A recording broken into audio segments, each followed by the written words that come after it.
live in living color right here from the Open Mic Studios. Folks, welcome aboard here to the Sports Talk Nation. Here on YouTube, Michael Cohen and Dan Feuerstein. My guest here today, of course, Dan, part of FanFavorites.com, where he does cover the Jets. We'll talk about the Jets, yes, believe it or not, folks. We are going to talk about the Jets-Jaguars game. We are actually going to spend time. If you told me this was going to happen in August, I would have said you're on crack. Instead, we're all on crack for that matter. But still. That's one way to get the party started here on a Friday afternoon, almost Friday evening.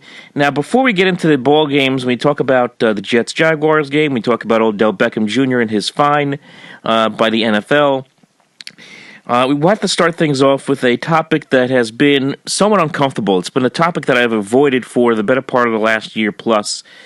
And that is with regards to this national anthem protest. You know, let me tell you something. Before we dive into this, I want to just say this. My feelings for the NFL, you know, I always get excited for every week of the NFL season. We've been doing the show for a number of years and always enjoy previewing the games, coming back, talking about what happened during the weekend.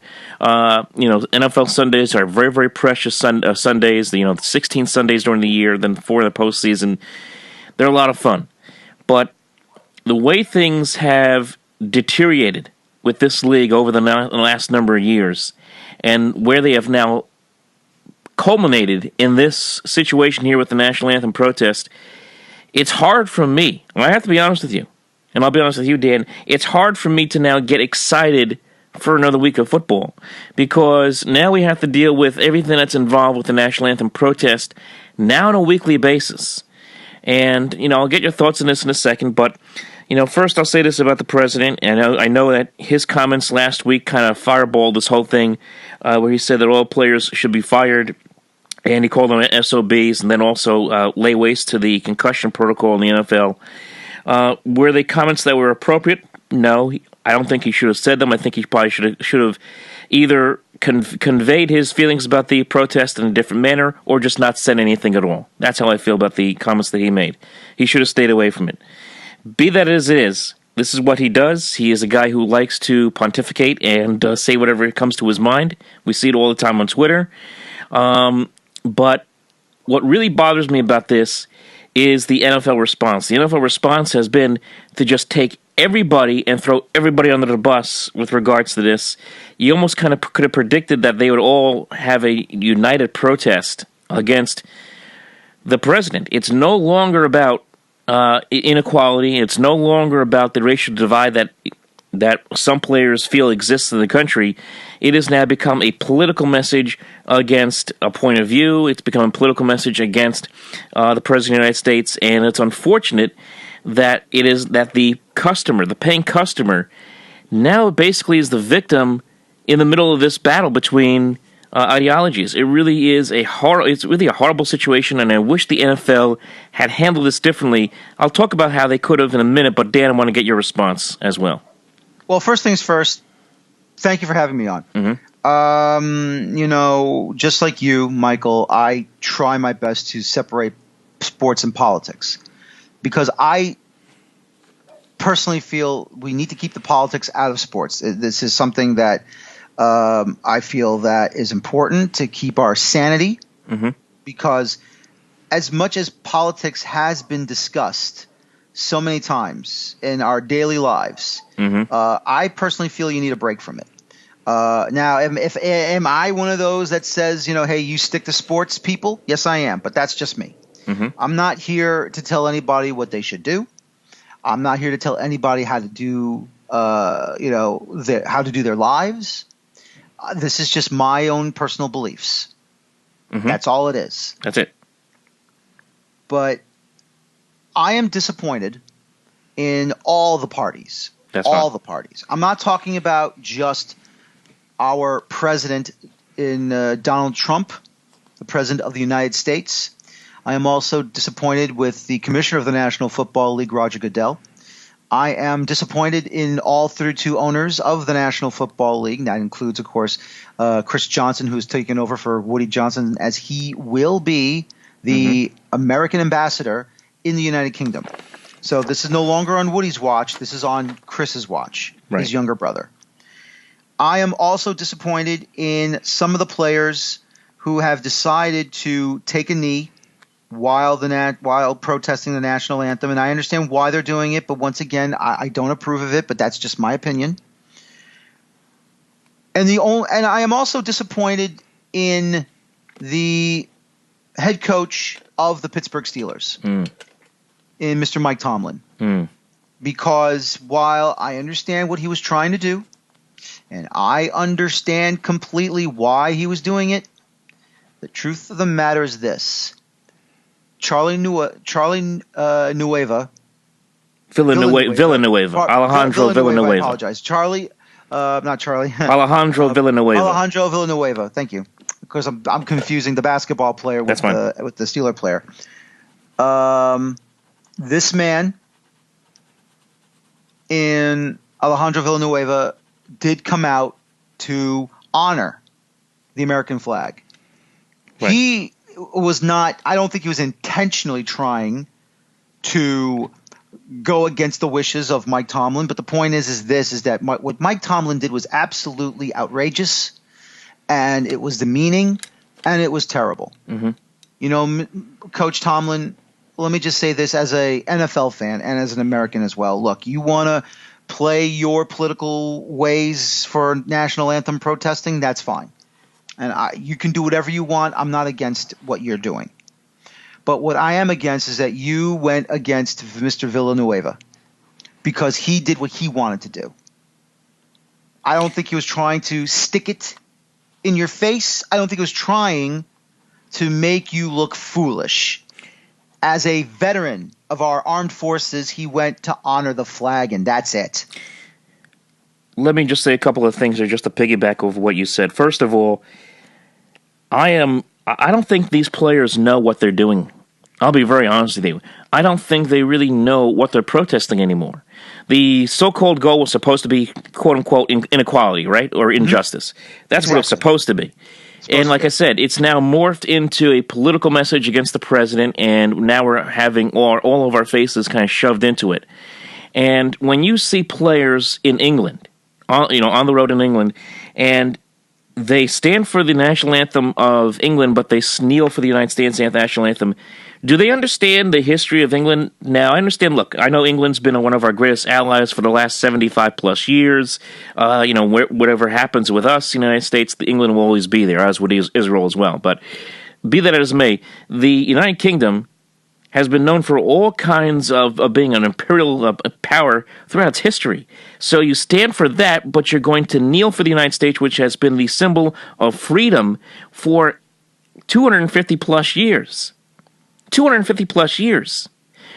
I know the United States is not a perfect country. I know the United States has had its issues over the years, but have a clue what you're doing, what your goal is. Have a clue what you're trying to prove. Because that flag, I don't care who you are, Dan or anybody else listening, I don't care who you are, that flag means something to a lot of people.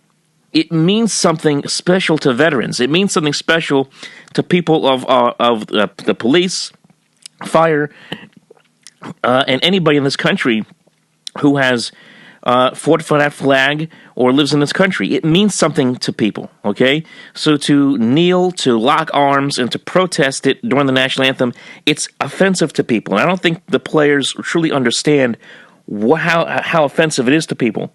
That's why you see fans protesting by burning jerseys. That's why you see a lot of veterans posting videos on YouTube, slamming the protest. They have their right to do it. They should be angry because they have obviously fought under that flag for most of their career, most of their lives, most of their careers. So that's what the players don't understand. As far as Mike Tomlin and the issue with Alejandro Villanueva, Mike Tomlin really handled this poorly. He created a distraction for his football team. His team was in a game where they had to play on the road in Chicago. The focus should have been on that game. Instead, he created a whole mess for his team that they've had now spend the last week trying to explain. And then, now I don't know what report you want to believe, but some reports say that he went after Villanueva after the game and kind of threw him under the bus, saying, how dare you go up against us? Really? Really? And I'm assuming that he was the one who forced Villanueva to go up and make a fool of himself at the podium on Monday and say that, I apologize for standing up to the national anthem. You apologize for standing up for the national anthem? You're a soldier. You do what you're supposed to do. Why don't you tell your teammates that grow a pair and actually stand outside with you for the national anthem? I mean, the hypocrisy, Dan, this is what bothers me most of all. The hypocrisy across the National Football League from the owners, Jerry Jones, this means you, Mister. I'm going to throw anybody who on the Cowboys out who doesn't kneel, and then he kneels himself. He's a hypocrite. And then all the way to the commissioner, who's botched every public relations disaster known to man with the National Football League, from Deflategate to the off-the-field issues with his players to now this. You know what? It's easy for me to say go. Roger Goodell needs to go, but you know what? It'll never happen. I wish they would find a way to get this guy out of here, because he's been a disaster. He has been a disaster, to be honest with you, but we don't know what's going to happen. But let me just say this. Like I said before, I'm not against anybody protesting. Right. I'm not against anybody expressing themselves. You have the right to do it. You have the right. That's why we live in the greatest country in the world, the United States of America. You have the right to express yourself. You have the right to follow your religion. You have the right to choose McDonald's or Burger King. You have the right to choose to drive either a Toyota or to drive a Cadillac, depending on how much money you have to purchase the car. But once again, this is a situation where, and I've said this many, many times, we are in a political civil war. True. That's where we are right now. Everything is going out of control. It's all spinning out of control. We are losing common sense. And I'm not blaming it on one side against the other. We are all, and I strictly say this, Michael, all of us. It's all of us. Everyone. It doesn't matter if it's someone in government. It doesn't matter if it's someone running a pizza place. It doesn't matter if it's a car dealer. It doesn't matter if it's a sanitation worker. It doesn't matter if you are in a supermarket as a cashier. Everybody is it's so hotly contested right now, Michael, that I'm afraid to say anything to anybody because I might make someone upset for just a simple opinion. Just for a simple opinion. No, you can't. What is going on out there? You really have to be careful what you say, and that's why I stayed away from this issue for a very long time. Because, Me too. Because people just are too sensitive. People get very tight over this issue. But what's happened here over the last week? I mean, it's exploded. I mean, the entire country is now on fire over this. Now, as I said, who do we blame for this? Well, like we said, we've been saying for the last 10 minutes, there's a lot of people to blame. But this whole protest, it started with Kaepernick, and it started with the hypocrisy of the owners. It's been the hypocrisy of the National Football League. For example, with the Cowboys wanting to wear decals to honor fallen police, and the NFL tells them no, they can't do that, but they'll allow this to happen. So right, it's exactly. There's a lot of people wearing the dunce cap, if you will, right now with regards to this issue. And let me just say this as well. I mean, I am honestly shocked. I was shocked to see these videos on YouTube. And seeing fans across the country of the National Football League. I am shocked that I saw season tickets being burned. I am shocked seeing jerseys being burned. I am shocked seeing T-shirts, flags, hats, specialized napkins, specialized plates, drinking styrofoam cups of everybody's favorite NFL team being, lit up into flames because they're protesting the National Football League, and they say they are never going to another NFL game again. And look, if that's what they want to do, that they can go ahead and do it now. Obviously, Michael, I paid a lot of money for my stuff, so I will not burn it. But look, that doesn't mean that I am against those that have had enough of the shenanigans. If that's what they want to do, you go right ahead. It's not my place to say yes or no, or to say you go ahead, or to say you got to stop this now and stop being foolish. No. If this is what people want to do, They have the right to do it. Yeah, they do. I mean, I can certainly be. I'm very sympathetic to why a lot of people are upset. And when we see a lot of people of all, for that matter, or I'll just be very blunt here, of all races for that matter, come out and slam the NFL for this, because they have really dropped the ball and have really alienated a lot of people, and they've angered a lot of people for the way they have behaved here the last week. And again, this, like I said, this all started with the Kaepernick kneeling. This has been building for some time now, and it's now taken a crescendo. Now, as far as burning Jet stuff, I join you. I can't do that because Rex Ryan already made that happen.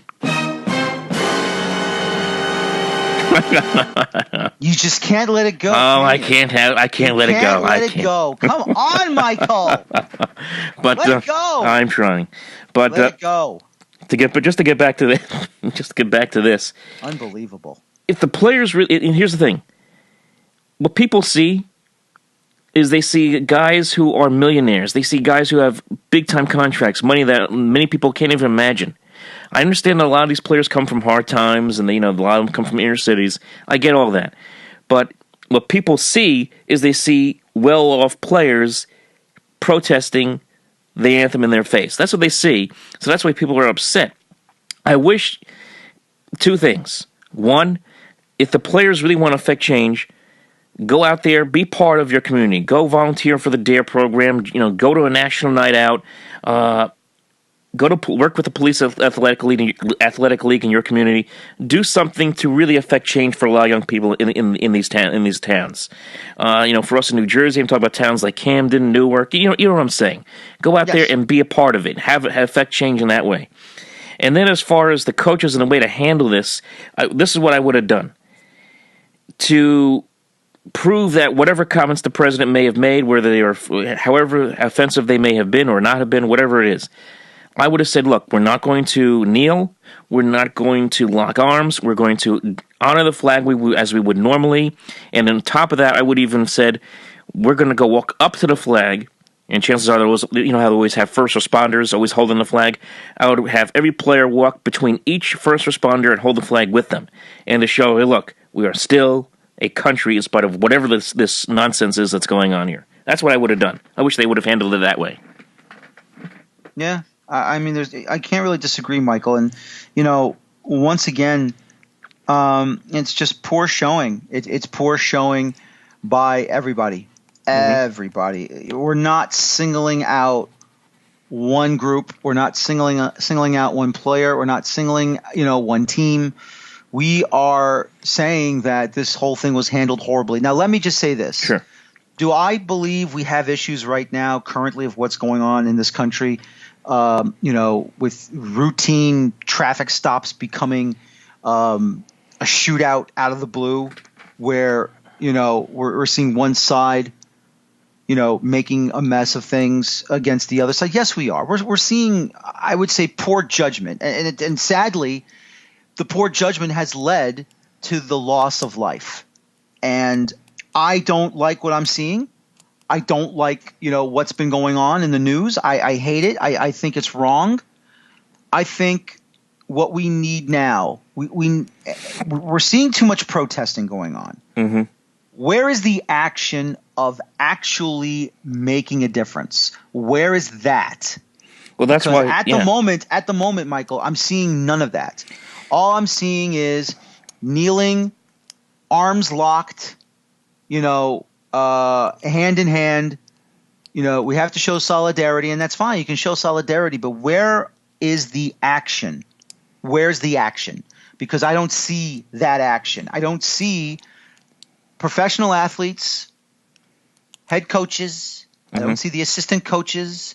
I don't see the owners bringing the police with them and doing this with them. If you said to me, we're going to allow these things to happen, and if you're going to protest it, and that's fine. Like we've already said many, many times, we're not against the protesting, but it's time for action. It's time to come together and start creating solutions. And if we're not going to have solutions, well, guess what?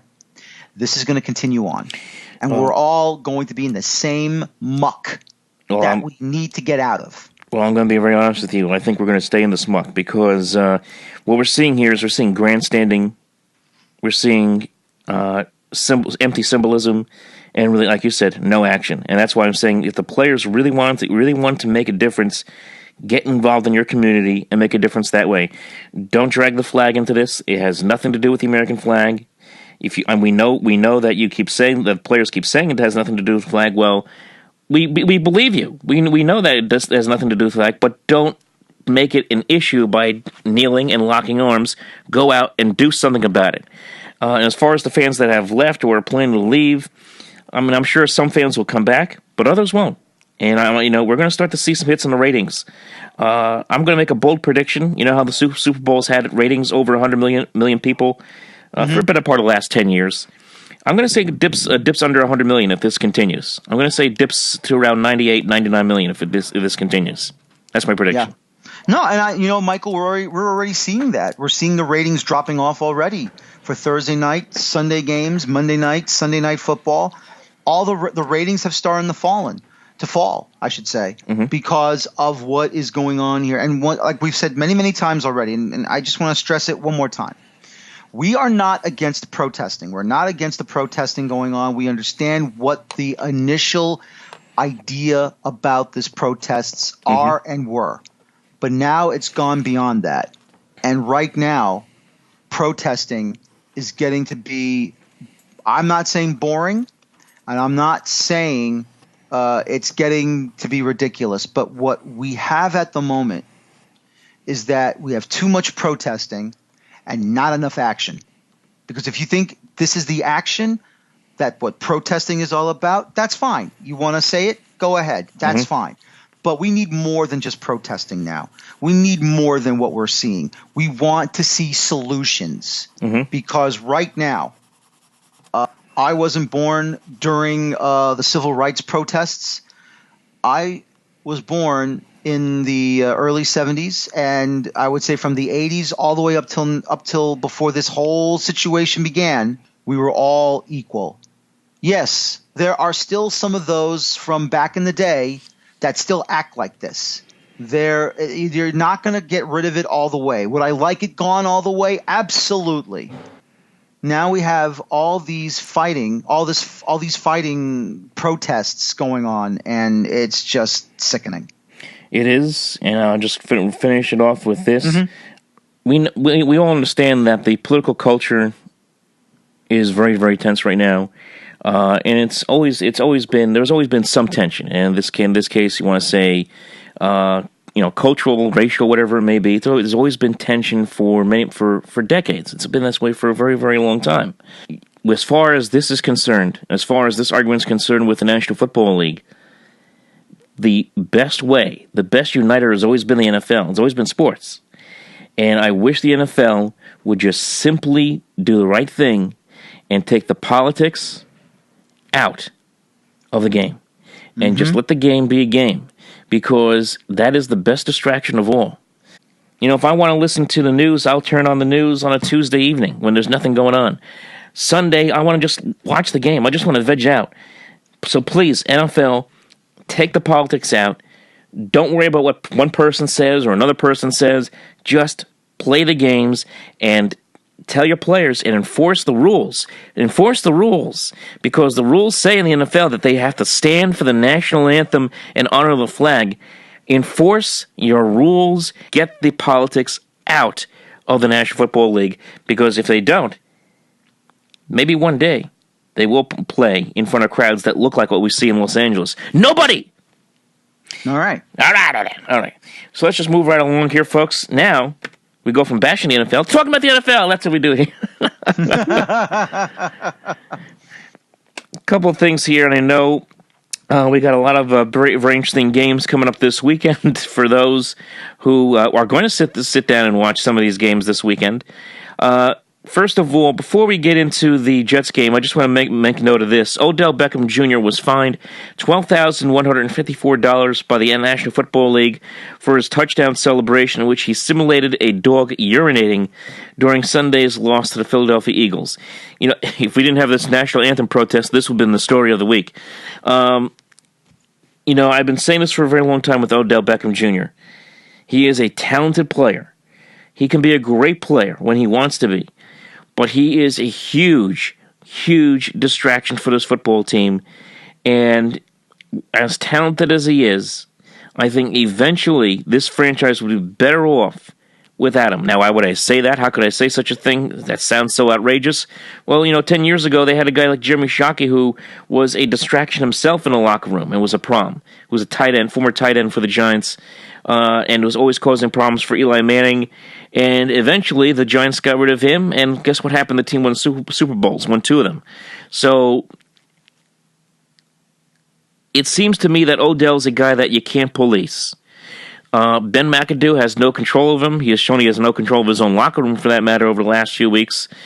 He even showed that last year when he allowed the boys to go on a trip down to Miami before a playoff game. That was the first red flag. Now we're seeing red flags almost every single day here with the Giants with Ben McAdoo.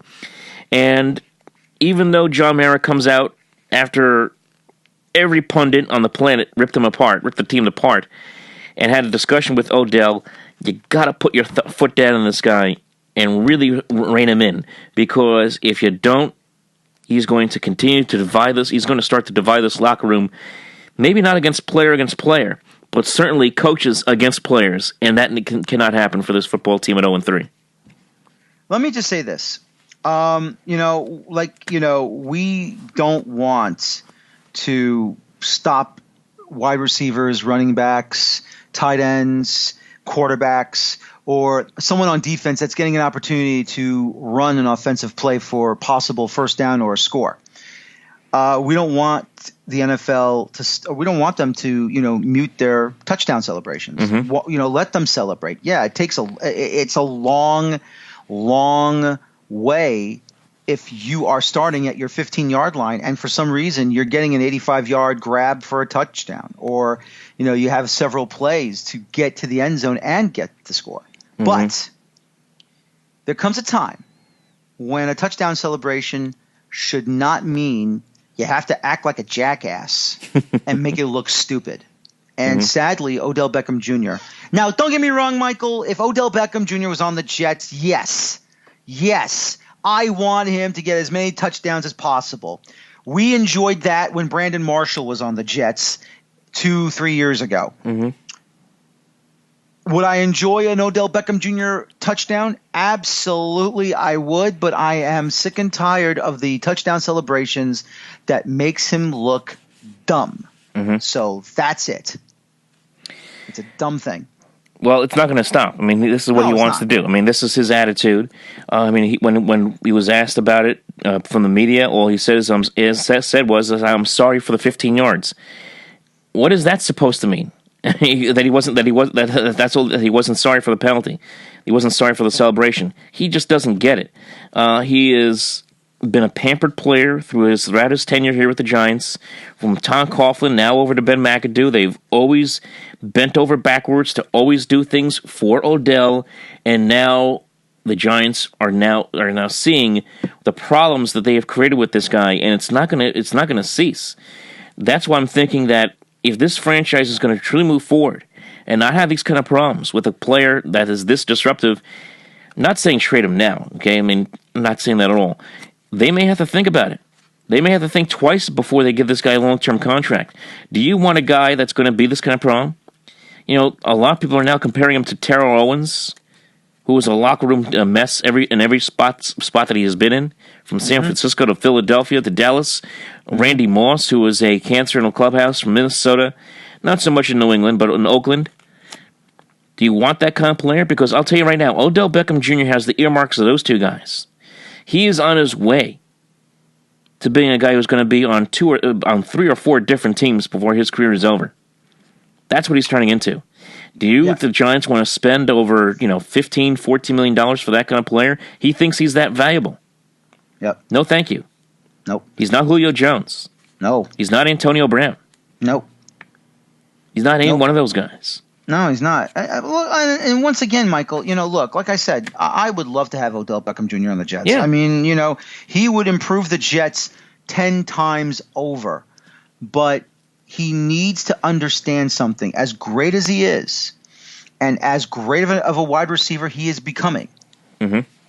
And he will probably be a first ballot Hall of Famer on the first try of eligibility. I don't know about that, man. I mean, he's only been in the league for a couple of years. Right now, the over the back, the reaching back. That's not going to put him into the Hall of Fame. Come on, you can't say that. No, it started it. It started it. I'm not saying that's going to put him in the Hall of Fame, but it has started it. Mm-hmm. But the point is that, I want him to just, don't overdo it. Look, you want to do a little motion. You want to do a little dance. You want to go and, you want to be like, hey, my mom was a track star, so that's why after I got the touchdown, I ran up and back and forth in the end zone. That's fine. I don't care about that, and that's fine. That's actually a good celebration. He can do what Barry Sanders has done throughout his entire career. Just hold on to the ball, walk into the end zone like you've done it before. You don't need to overdo it, and then just give the ball back to the referee. Or do what Curtis Martin used to do when he got into the end zone. He would just shake his head in anger. He would slowly, one step to the left, one step to the right. That's fine too. Don't act like an ass when you are relieving yourself outside of the end zone. Pretending to be like a dog, because you're not supposed to do that stuff. That's disrespectful. Well, it's not just disrespectful. It's just plain stupid. That's just what it is. And it's also calculated in being stupid, which is what he did. I don't think he just went up there. I don't think he caught the touchdown and said, you know what? I'm going to play a dog right now. Let me do this. I think he had that calculated for a while that he was going to do that. I'll be honest. I thought initially when I saw it, I thought he was trying to do Spider-Man, because he was walking up and down the end zone. Then all of a sudden he lifted his leg and like, where's Joe Buck saying, that's disgusting? He didn't do that. No. He didn't do that. Yeah. No. But anyway, we'll see. I wonder how Joe Buck would be like if he saw the Fanatic. I mean, that would be even worse. Well, I'm sure. Well, he's a baseball guy. I'm sure he's seen enough of the Philly Fanatic for that matter. But he has. I mean, he was the Cardinals' regular broadcaster for a very long time, so I'm sure he's gotten attacked by the Fanatic a few times. In fact, there's even a documentary. I don't know. It's not a documentary. It's a YouTube video, and they show Gary Cohen, who was the Mets broadcaster, getting attacked by the Philly Fanatic. And the Fanatic is rubbing his ball, taking his microphone off and rubbing his head. That's right. Yep, that's what he does. That's right.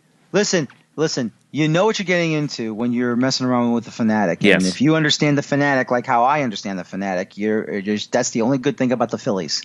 Forget the ball club. It's the Fanatic. It's worth the price of admission. Did you know that the Mets and the Phillies are going to actually play play the Little League Classic next year?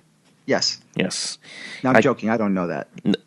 No, they are. They're going to be playing. They're going to be playing in the Little League Classic next year, out in Pennsylvania. So that'll be near Williamsport. Be very nice. For once, the Mets and Phillies are actually playing at their level. Oh, did I say that? Yes, you did. I waited for that actually. This is why you're such an easy book to read, because I know what's coming. Oh, really? Yeah, you know what's coming. Mm-hmm. So I would be a terrible card dealer. Is that in a poker game? Technically, yes. Your poker face is horrible. Really? Yes. So you would know that right now you got an ace of clubs underneath your left elbow right there. Mm-hmm. Yeah. Mm-hmm. Anyway. Continuing here on the Open Mic program, folks, here on the Sports Talk Nation on YouTube, Michael Cohen, Dan Feuerstein, Dan, of course, with fanfavorites.com. We covered the issue going on with the NFL as far as the National Anthem Protest, which, again, continued last night with the Packers and the Bears. Funny thing is that Aaron Rodgers wanted the fans to link arms, and they didn't exactly do that at all. Maybe 2 or 3 guys did. That was about it. That kind of backfired. And then, of course, we talked about Odell Beckham Jr. with his situation. We'll see what happens there. I would imagine he's going to be a little more low-key this week in Tampa Bay when the Giants play the Buccaneers. Now, we move on. Last segment here, Dan. I know you got to get going soon, but last segment for you. Yes. The Jets and the Jacksonville Jaguars will meet up on Sunday afternoon at 1 o'clock at the Meadowlands. Mm-hmm. If the Jets win, they will be 2-2. If the Jaguars win, they will be 3-1.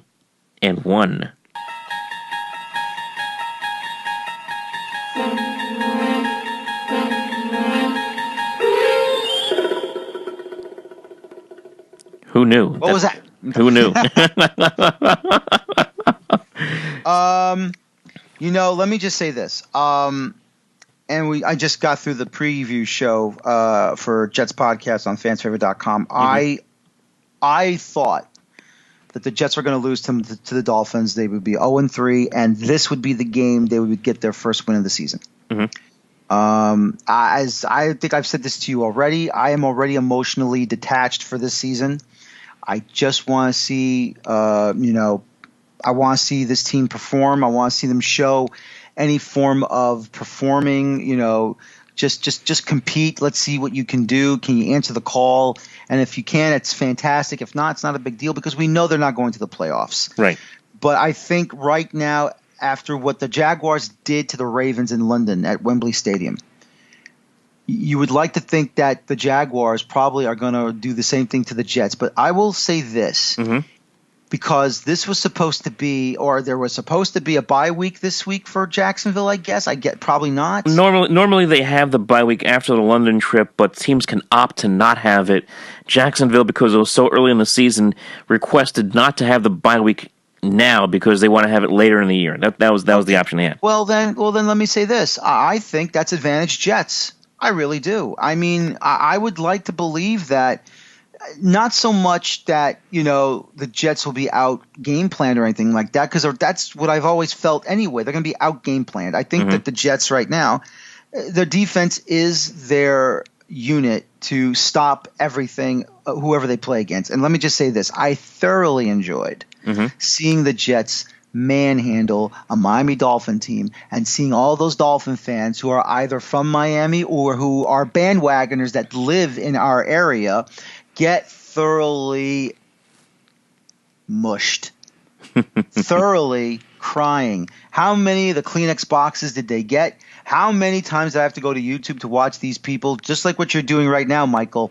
on social media, on YouTube, complaining, wanting this player fired, that player cut, the head coach fired. I love you guys, but you got to go. Just you got to go. And you hear that, and it was absolutely music to my ears. I will say this. Yes. I think that the Jaguars should have taken the bye week. I think the Jaguars should have put themselves in a position to rest up after a long flight back from England. And I think the Jets are going to beat them. I think what's going to happen. Give me a score. Give me a score. Oh, my goodness. I think we're going to have a 21-17 New York Jet win. Okay, how is this going to happen, sir? I think what's going to happen is this. The Jaguars will be good in the first half, but once that second half comes along, the body clocks are going to hit them like a ton of bricks. The body clocks are going to stop them, and I think the Jets will roll over the Jaguars in the second half.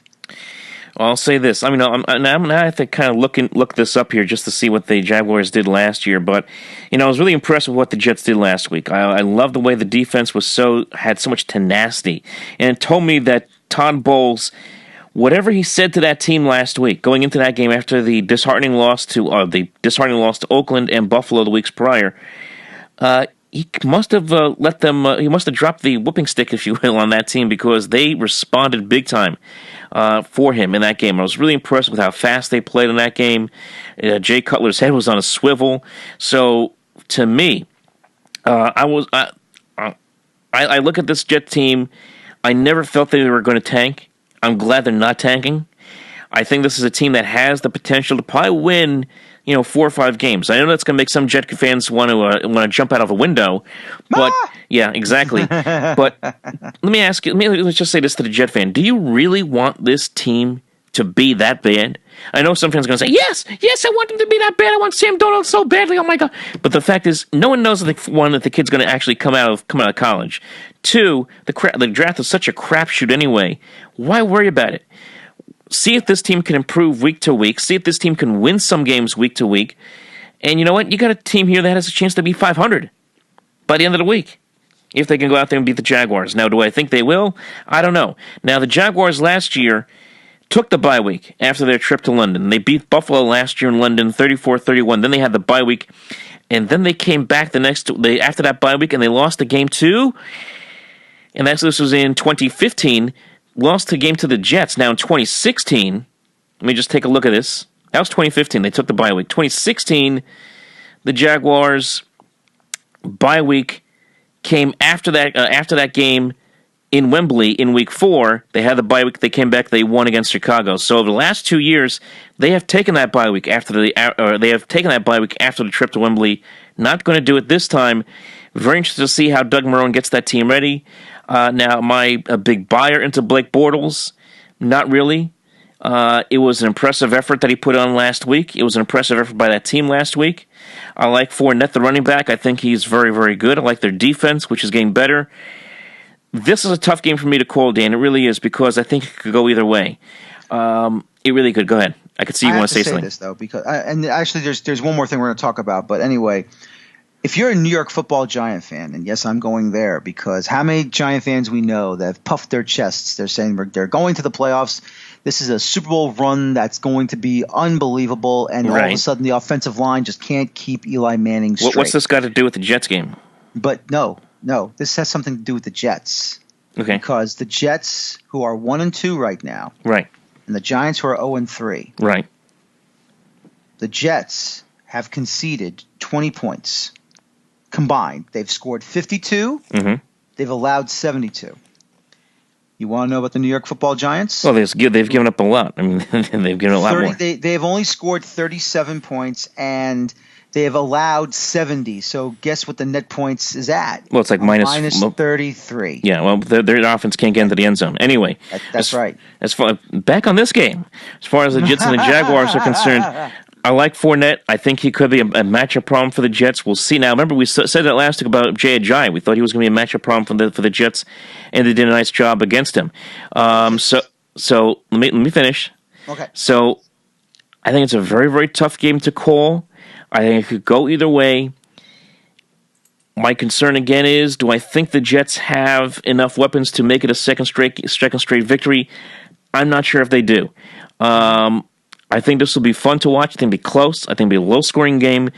But I'll take the Jaguars 16-13 on Sunday. That's fine. And like I said, I'm expecting the body clocks to hit the Jaguars hard. That's why I think they're going to lose in this game, because I thought they should have taken the bye week. Other than that, like I said, I wouldn't be surprised or shocked if the Jaguars just ran all over the Jets and destroyed them. Mm-hmm. But I feel this is the possible Achilles heel. Mm-hmm. If the Jets do stop Fournette, who's next in line to try and go through the Jet defense? And you know who he is. I know who he is, because he used to play on this team. It's Chris Ivory. That's right. And I think Chris Ivory could be the X factor if Fournette does not have the typical game he's supposed to have. I think Ivory could be that secret weapon the Jaguars are going to have. I know he didn't have much yardage, didn't that much carries, but still, though, Ivory knows the defense very well. And I think he could be extremely dangerous if Fournette is not going at all. Now, the question is going to be what Blake Bortles we're going to see. He's going to see the Blake Bortles who flings the ball over the ballpark and gets picked off 3 or 4 times. Or we're going to see the Blake Bortles who came out of nowhere and was methodical last week against Baltimore. I don't know. We'll see. We'll see. Allen. Now, of course, they do have 2 very good receivers in Allen Hurns and Marquise Lee. That will be a bit of a matchup problem for the Jets secondary, especially Mr. Buster Screen. We're watching you, Buster. Our eyes are on him in that matchup. It'll probably be a matchup against Lee. We'll see what happens. But exactly. But it'll be. I think it'll be it's a fascinating game. It really is, because these are 2 teams that had very low expectations coming into the year, and you have a chance for either or to kind of put themselves into the mix, and that makes things very interesting almost a month into the season. Yes, it does. And I really, really believe that, like I said before, I'm already detached from the season. I know they're not going to make the playoffs. I don't think they got a chance to make the playoffs. I just want to see competitive games by the Jets. And if they get a win here and there, it's fine. But the truth of the matter is this, is that I'm not saying they have to stink for Sam to get to the number 1 draft pick. I think they will get their guy, whoever they want, in the draft next year. But I truly would like to see them competitive enough where they will be dangerous and they will be a force to be reckoned with. That's all I'm looking for. They'll make some games interesting. They'll win some games, then that's what you want if you are a fan of the team. You want the team to win some games. I don't care who you are. Dan Feuerstein, I think we got you out before sundown for your Yom Kippur dinner. That's true. But I want to make one quick thing here, Michael, Yes. and let's go a little bit to baseball. And you have to give me some time here because, and I promise it won't be too long, Okay. but seeing the rookie season that Aaron Judge has had for the New York Yankees, and I know you're a Mets fan, you don't want to talk about the Yankees, you hate them so much, but let me just say this. We haven't seen a home run hitter like this. Oh my God, who the hell cares? I do! I had to do that. I'm sorry. Now I know that, and I had to do what I had to do there. But if you want to say maybe since Reggie Jackson, I mean, tape measured shots. Who has ever seen tape measured shots like this? Mm-hmm. Look what he almost did in Seattle. Mm-hmm. It almost went completely out of the ballpark. Mm-hmm. I'm not talking about going to Wrigley Field. I mean, that's like an old historical bandbox. Mm-hmm. I'm talking about shots that are probably ready to leave the yard. Look what he did in Pittsburgh against the Pirates at PNC Park, excuse me. Mm-hmm. That ball was almost gone, completely out of the ballpark. This kid has definitely proven not just how humbled he is, but it's gone. In a heartbeat, it's gone. And it's all the only question is, well, how far deep is it gone? That's the only question. He is a tremendous talent, and what's even better is how humble he is. He doesn't like to talk about it. He doesn't like to talk about himself too much. He doesn't want to talk about the record too much at all. I know he got a call from Mark McGwire the other day about breaking the rookie record for home runs in a season. I like this guy a lot. I really do, and I really like the way this Yankee team is made up because they're set up for a nice future here for a few years. Now, what happens Wednesday or Tuesday against the Minnesota Twins? I have no idea. I will say this. Do not overlook the Twins because they do have some good players on that baseball team, okay? Oh, no, they do. Miguel Sanu having a great year for that team. That's a team that can hit the baseball pretty well. You're going up against Irvin Santana, who is a good, crafty veteran pitcher. Anything can happen in that baseball game. But I want the Yankee fan to remember that whatever happens on Tuesday, whatever happens in this postseason, it's just the beginning. Because you have not just Aaron Judge, who is going to be one of the premier home run hitters, and he's already that as it is already, premier home run hitters in the sport, but you got a solid player at shortstop in Didi Gregorius. You got a very good catcher in of course, Mr. Sanchez there, who is doing an outstanding job there. And then you have Greg Bird, who's come back from the disabled list and has done a nice job contributing down the stretch here. And this team, I think, is really set up nicely for a run, World Series run, not this year, but the next couple of years for sure. And at that point, then you'll become insufferable to deal with on a regular basis. What? I'm kidding. Me? I'm kidding. Have I become that Yankee fan? No. You're not a millennial Yankee fan. That's for sure. I know that. That's for sure. But I could be. You could be if you wanted to. But if I wanted to. Don't provoke the bear now. Mm-hmm. But I'll say this about Aaron Judge, and also I'm going to hit this on Giancarlo Stanton as well, because Stanton has 59 home runs. It's the first time we could say this, that we are seeing hopefully legitimately, two guys that are going to chase down 61, unlike a couple other guys I can think of, a few guys I can think of, if you know what I'm talking about. That's right. No, you're absolutely correct. Mm-hmm. It could be that. It could be. Mm-hmm. And it's just been fun to watch. Mm-hmm. And congratulations on him. 51 home runs already in a fantastic rookie season that he deserves to get Rookie of the Year, I think, in the American League. I don't know if he'll get the MVP, but if he does, I'll be shocked. Mm-hmm. Well, you know what? He deserves the MVP. I know there's always a New York bias, and they'll probably end up giving it to Mike Trout, because that's what they always do. It's like, we don't know who to give it to. Give it to Mike Trout. Okay, why not? But no, I think Aaron Judge deserves the MVP. Certainly is going to get consideration for Rookie of the Year. I'm sure he's probably going to get that on a slam dunk. Yep. So look, whatever it is, it doesn't matter. The guy is tremendous. The guy's proven his worth. He is a tremendous talent. You only wish if he had not got into that home run contest, would he be at 70 right now? That would have been the question. That's the big question, isn't it? And you know what? You never know. He might have actually passed Roger Maris. Mm-hmm. But that'll be next year. Mm-hmm.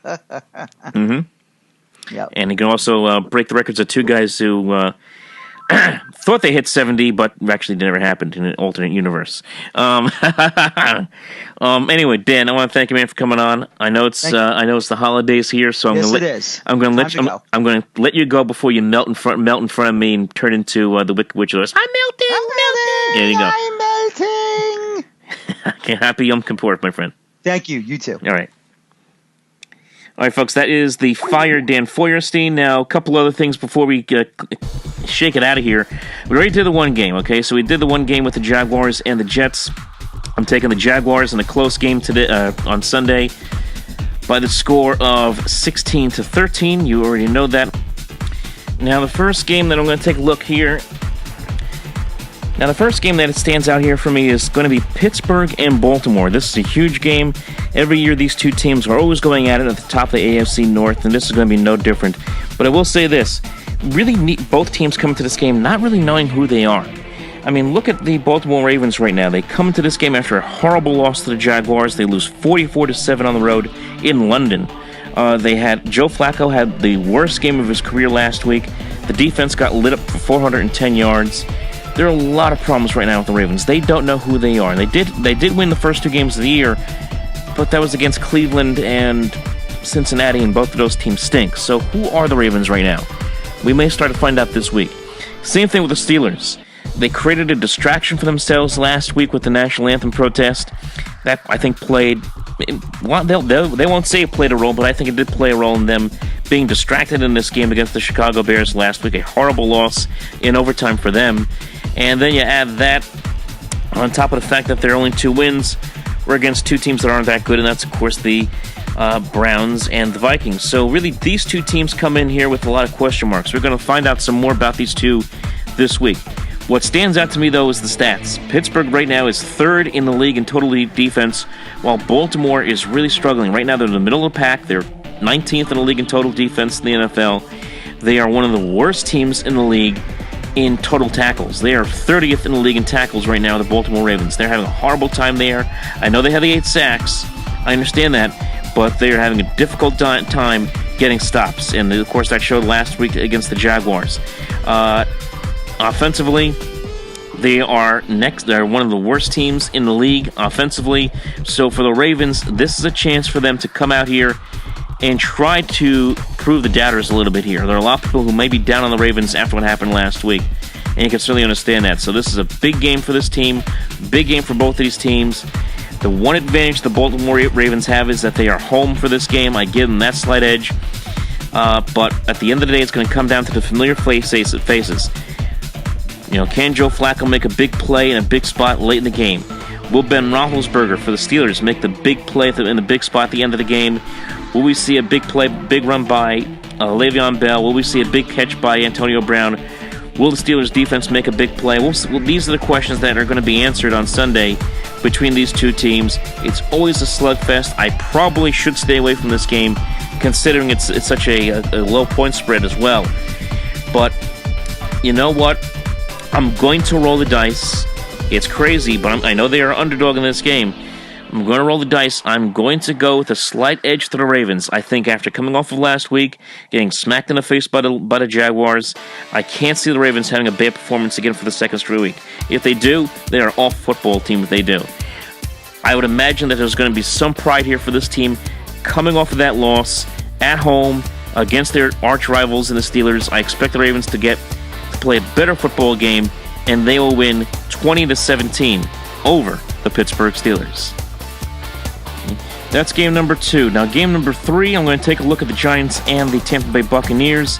Now, the Buccaneers, kind of like the Ravens, are coming off of a bad loss. They got smacked around big time by the Minnesota Vikings last week, 34-17. They now come back home to Tampa Bay to take on a Giants team that is reeling right now 0-3. The Giants have to have this game. There's no more excuses for the Giants at all now. Their chances of the playoffs are next to zero. They have to go out there, play well, and get a win. It will not be easy in Tampa Bay. You take a look at this Buccaneers team. Yes, I know they've only played 2 games so far this year, 2 uneven results. But you have a quarterback, a young quarterback that they like in Jameis Winston. Now, the thing with Winston is he does make mistakes. And this is a Giants defense that does force plenty of turnovers. They are very good at getting pressure on quarterbacks, especially young quarterbacks. It'll be very interesting to see how this Giants defense does against Winston. If they could force a couple of turnovers and shut down this offense. This is an offense that hasn't exactly run the football very well in Tampa Bay yet so far this year. They're going to give this Giant team a chance, and that's all the Giants are asking for right now, especially on the offensive side of the ball. Just give us a chance, because this offense for the Giants hasn't done much of anything, with the exception of the fourth quarter in Philadelphia. They have been basically shut down for the entire season so far. I do think the matchup against the Buck defense will be something to watch. Again, the Buccaneers, well, it's only 2 games, and everyone else has played 3. They haven't gotten their pass rush going. They only have 1 sack as a team. That's it. Okay, that's Noah Spence. But they do go after the football. They've knocked down 7 passes. They forced a couple of interceptions. They forced 3 fumbles. They've recovered 2. So this defense does get after the football, and it's going to be very important for Eli Manning to protect the ball in this game, and very important for him to stay up for this offensive line to keep him upright. They did a nice job of that last week against the Eagles. They have to do that again this week. Odell Beckham Jr., I don't expect him to have a repeat performance of his antics to the end zone this time. I think he will be very low-key this time around. But the Giants have to eliminate the drops, they have to eliminate the mistakes, and they have to make some plays defensively if they're going to win this game. Otherwise, it's going to be an uphill climb here against Tampa Bay. Again, like I said, a Tampa Bay team that's a little bit angry, coming off of a 34-17 loss at the hands of the Minnesota Vikings. I think it's a tough spot. I think it'll be a good game. It could be a good game if the Giants do everything right. If they don't, it could be a blowout. But I will say the Buccaneers find a way against the Giants, and they will beat the Giants 23-17. I'm going to take the Buccaneers over the New York Football Giants on Sunday. We'll do 2 more games that we'll run through here very quickly. First of all, you have the game up in Foxborough between the Panthers and the Patriots. Now, the Panthers are 2-1, but they may be the worst 2-1 football team in the NFL. They beat the awful 49ers Week 1, and they could barely beat the Bills 2 weeks ago, winning 9-3, and then they got smacked around by the Saints last week. And now they go to New England against the Patriots. This will not be fun. It's been a rough time of things for Cam Newton this year. He has not looked that good. He has gotten hit hard a lot so far this season. A lot of problems for this team. Christian McCaffrey has had a slow start coming out of the gate himself this year.